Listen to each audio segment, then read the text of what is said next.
ഇക്കഴിഞ്ഞ ലോക്സഭാ തെരഞ്ഞെടുപ്പോടുകൂടി തന്നെ B J പിക്ക് ഒരു ആത്മവിശ്വാസം വർദ്ധിച്ചിട്ടുണ്ട്. അതിന്റെ അടിസ്ഥാനത്തിൽ തന്നെയാണ് പുതിയ തന്ത്രങ്ങളുമായി ബി ജെ പി മുന്നോട്ട് വരുന്നത്. ഇക്കഴിഞ്ഞ അവരുടെ കമ്മിറ്റികളുണ്ടല്ലോ, കോർ കമ്മിറ്റി യോഗത്തിലെല്ലാം അതിന്റെ അടിസ്ഥാനത്തിൽ തീരുമാനമെടുത്തു. അതിൽ ഏറ്റവും പ്രധാനപ്പെട്ട ഒരു തീരുമാനം ഇപ്പോൾ 14 ജില്ലയെ കൂടുതൽ വിഭജിച്ച് സംഘടനാ രീതിയിൽ വിഭജിച്ചിട്ട് കൂടുതൽ പ്രസിഡന്റുമാരെ, ജില്ലാ പ്രസിഡന്റുമാരെ ആ ചുമതല ഏൽപ്പിക്കുക എന്നതാണ് അവരുടെ തീരുമാനം. കാരണം അടുത്തുടൻ തന്നെ തദ്ദേശ സ്വയംഭരണ സ്ഥാപനങ്ങളുടെ തിരഞ്ഞെടുപ്പ്, അതോടൊപ്പം തന്നെ നിയമസഭാ തിരഞ്ഞെടുപ്പ് ഉൾപ്പെടെ വരുന്നുണ്ടല്ലോ. അപ്പോൾ ആ തിരഞ്ഞെടുപ്പുകളിൽ വലിയ മുന്നേറ്റം ഉണ്ടാക്കാനുള്ള ശ്രമത്തിന്റെ ഭാഗമായാണ് ഇത്തരം നീക്കങ്ങൾ ഇനി വിജയിക്കുമോ? അതായത് BJP ഒന്ന് തയ്യാറെടുത്ത് കഴിഞ്ഞിരിക്കുകയാണ്. എല്ലാ തരത്തിലും ഒരു BJP കേന്ദ്രങ്ങളിൽ ഒരു ഉണർവുണ്ടായി. അതിൻ്റെ കാരണമെന്ന് പറയുന്നത് BJPയുടെ കേന്ദ്ര നേതൃത്വത്തിൻ്റെ ഇടപെടൽ കൊണ്ടാണ്. കാരണം ഇതിനി വരാൻ പോകുന്ന തദ്ദേശ സ്ഥാപനങ്ങളിലെ തിരഞ്ഞെടുപ്പും പിന്നെ അത് കഴിയുമ്പോൾ നിയമസഭാ തിരഞ്ഞെടുപ്പ് 2026, അപ്പോൾ കഷ്ടിച്ചെനി നിയമസഭാ തിരഞ്ഞെടുപ്പിന് 1.5 വർഷം ഇല്ല. അപ്പോൾ അതിൻ്റെ പ്രാരംഭ പ്രവർത്തനങ്ങൾ തുടങ്ങേണ്ടിയിരിക്കുന്നു. എന്തുകൊണ്ടും അനുകൂലമായിട്ടുള്ള ഒരു സാഹചര്യമാണ് കേരളത്തിൽ നിൽക്കുന്നത്. ഒന്ന്, ഭരണവിരുദ്ധ വികാരമുണ്ട്. CPM-നെതിരെ ഒരു വികാരം കേരളത്തിൽ ആഞ്ഞടിക്കുന്നുണ്ട്. ഒരു പിണറായി വിരുദ്ധ തരംഗവും നിൽക്കുന്നുണ്ട്.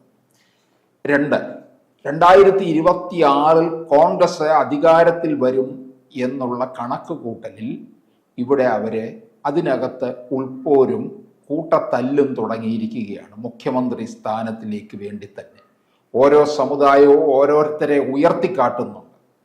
അപ്പോൾ അത് എത്രത്തോളം പ്രാവർത്തികമാകും എന്നുള്ളതും കണ്ടറിയേണ്ടിയിരിക്കുന്നു.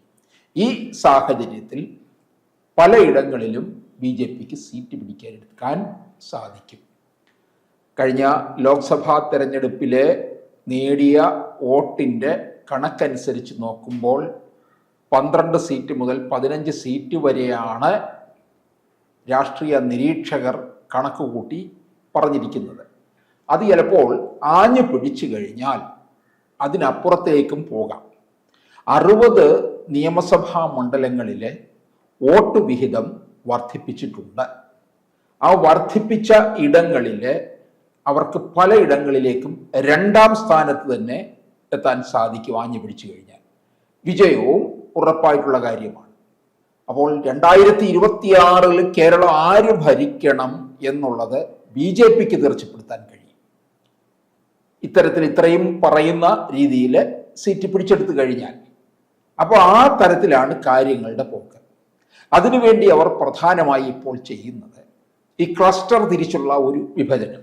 സാധാരണ ഗതിയിൽ എല്ലാ പാർട്ടിയുടെയും സംവിധാനം അനുസരിച്ച് ഇപ്പം ജില്ലാ പ്രസിഡന്റ്, ഇപ്പം കോൺഗ്രസിലാണ് DCC സെക്രട്ടറി, മറ്റതിലെ CPM ജില്ലാ സെക്രട്ടറി, ഇങ്ങനെ തിരിച്ചു പോവുകയാണ്. ഇവിടെ ഇവർക്ക് BJPയുടെ ജില്ലാ പ്രസിഡന്റുമാർ എന്നുള്ള രീതിയിൽ അത് ഇപ്പോൾ ഓരോ ജില്ലയ്ക്കും ഒരു പ്രസിഡന്റ് എന്നുള്ളത് അവരങ്ങ് മാറ്റിയിട്ട് ആ ഓരോ ജില്ലയുടെയും ജനസംഖ്യയ്ക്ക് അല്ലെങ്കിൽ വോട്ടർമാരുടെ ആനുപാതികമായിട്ടൊരു കണക്കെടുത്തുകൊണ്ട് ചില ജില്ലകൾക്ക് 3 പ്രസിഡന്റുമാരും മറ്റ് ചില ജില്ലകൾക്ക് 2 പ്രസിഡന്റുമാരും, ചെറിയ ജില്ലകൾക്ക് പഴയതുപോലെ തന്നെ ആ ഒരു പ്രസിഡന്റ് എന്നുള്ള രീതിയിൽ നിൽക്കുകയാണ്. അങ്ങനെ വരുമ്പോൾ കേരളത്തിലെ 30 ജില്ലകൾ വരാൻ പോവുകയാണ് BJPയുടെ കണക്ക് കൂട്ടലിൽ. ഇപ്പൊ തിരുവനന്തപുരം ജില്ല തന്നെ അവർ തിരുവനന്തപുരം സിറ്റി, നോർത്ത് ഇങ്ങനെ തിരിച്ചു പോകും. അതുപോലെ ഓരോ മണ്ഡലങ്ങളിലും. അപ്പോൾ അങ്ങനെ തിരിക്കുമ്പോൾ കൂടുതൽ ശ്രദ്ധ കേന്ദ്രീകരിക്കാനായിട്ട് സാധിക്കും. താഴെ തട്ടിൽ ഇറങ്ങിച്ചെന്നുള്ള പ്രവർത്തനത്തിന് സാധിക്കും.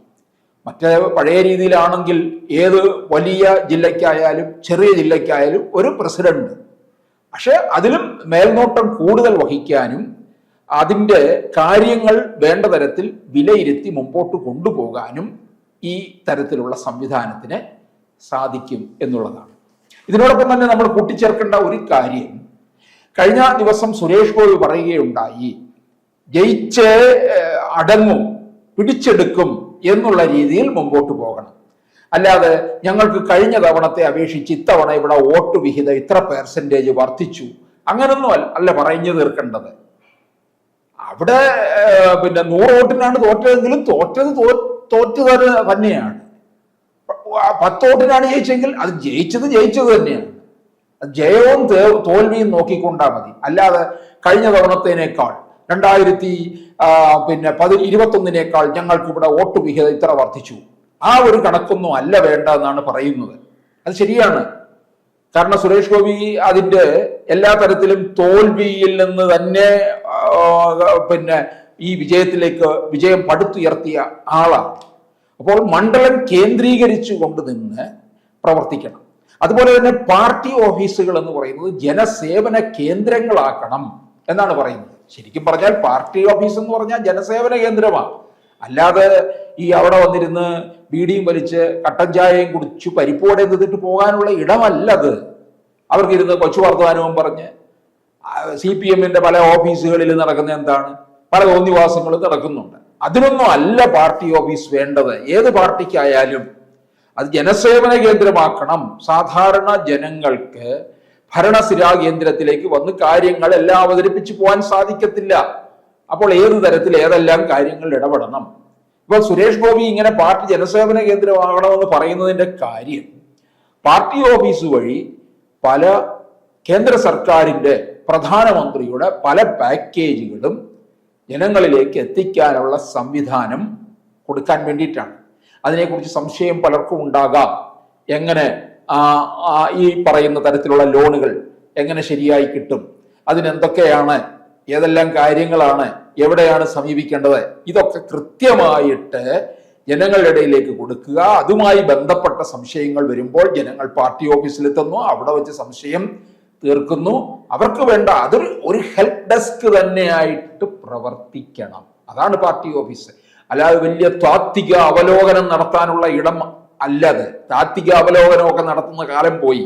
ഇപ്പൊ CPM-ലാണ് പിണറായി വിജയൻ, MA ബേബിയെ പോലെയും രാജീവനെ പോലെയുള്ളവരിൽ താത്വിക അവലോകനമൊക്കെ നടത്തുമായിരിക്കും. അത് നടത്തിക്കോട്ടെ. അതുകൊണ്ട് തന്നെ അവർ ജനങ്ങളിൽ നിന്ന് അകന്നു പോയത്.